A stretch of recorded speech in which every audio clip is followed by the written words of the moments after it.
गत 12 जून को अहमदाबाद में हुए विमान हादसे से आज पूरा देश दुखी है। हर कोई आंसू बहा रहा है।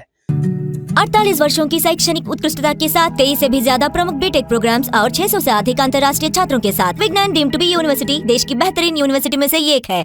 इसी हादसे के बीच एक शख्स ऐसे हैं जो जिंदा बच के आज हमारे बीच मौजूद है। इस हादसे के चश्मदीद है। इन्होंने अपनी आंखों से देखा कि हादसा कैसे हुआ, तबाही का वो क्या मंजर था। इन तमाम सवालों पर हम सरवण से ही जानेंगे। सरवण, जो हादसा हुआ है 12 जून को, कैसे हुआ, आपको कैसे पता चला और इस वक्त आप क्या कर रहे थे? दोपहर का समय था, लगभग 1:30 बज चुका था। उसके बाद हम खाने के लिए गए, तो खाना वाना लेके टेबल पे बैठे और खाना वाना हो रहा था और थोड़ा बहुत बचा था। उसी दौरान जोर से आवाज़ आता है और जो सामने की दीवार है वो गिरती है, उसके टुकड़े सर में और घुटनों में लगते हैं और पूरा अंदर धूल से पूरा दिखना बंद हो जाता है। फिर मैं खिड़की के पास में बैठा था, तो फिर खिड़की से होते हुए बालकनी में गया, तो बाहर देखा तो एक साइड में धुआं आ रहा था और लोग जो अंदर थे वो मतलब बाहर जा रहे थे और बाहर से लोग इधर आ रहे थे। फिर जब अंदर दिखना शुरू हुआ, धूल दब गया नीचे, धूल से मतलब जब अंदर धूल जब अंदर हाँ, धूल जब नीचे बैठ गया और दिखना शुरू हुआ, तब मैं वहाँ से सीढ़ियों से होते हुए बाहर आ गया और फिर बाहर आके देखा तो मतलब प्लेन क्रैश हुआ है और उसका कुछ हिस्सा मतलब बिल्डिंग में धंस गया है।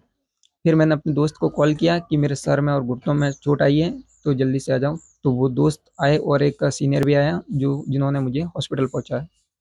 ये वही श्रवण है जिस हादसे के समय बीजे मेडिकल कॉलेज के मेस में खाना खा रहे थे। इन्हें भी पता नहीं चला, जैसे ही प्लेन आता है बिल्डिंग से टकराता है और क्रैश हो जाता है। चारों ओर धुआं धुआं होता है, तबाही का मंजर होता है और वो तबाही की जो तस्वीरें थी उसके बारे में श्रवण ने बताया। श्रवण, आप अपने गांव सिरोही पहुंच चुके हो। उसके बाद यहाँ का जो सिरोही प्रशासनिक अमला है, राजनेता है, आपकी कुशल क्षेम, आपके स्वास्थ्य के बारे में जानने के लिए कोई आ रहा है?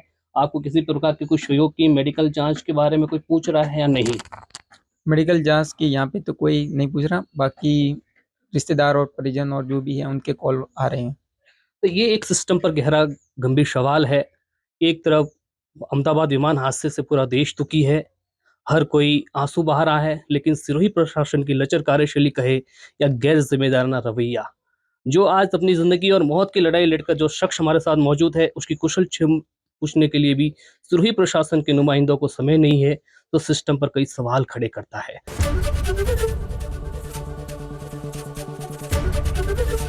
एबीपी गंगा, खबर आपकी, जुबान आपकी।